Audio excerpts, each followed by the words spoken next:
Beginilah kondisi Desa Karangdapo, Kecamatan Karangdapo, Kabupaten Muratara yang alami banjir akibat meluapnya Sungai Rawas, sehingga merendam pemukiman warga di lokasi tersebut.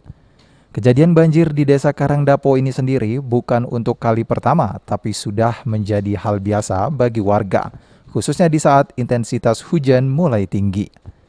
Meski banjir telah merendam pemukiman warga, tidak ada aktivitas warga untuk mengevakuasi sejumlah perabotan rumah tangga mereka. Bahkan mereka tetap memilih untuk bertahan di rumah masing-masing karena sebagian besar rumah warga merupakan rumah panggung.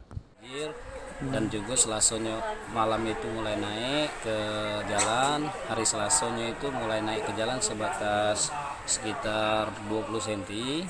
Nah, terus hari ini hari Rabu sudah naik sekitar 70 cm. Ada juga tempat-tempat yang sampai 1 meter banjir, ada juga yang 1,5 meter kayak rumah agak dalam. Himbauan kita dengan masyarakat untuk bencana ini. Nah, untuk masyarakat Karangdapo minta tolong jangan terlalu untuk anak-anak terutama jangan terlalu sering mandi supaya tadi tidak terjadi demam dan juga tidak terjadi datangnya penyakit-penyakit seperti gatal-gatal karena airnya kurang bagus.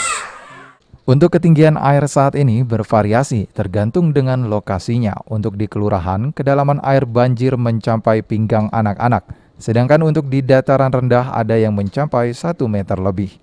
Adi Arianza, PAL TV.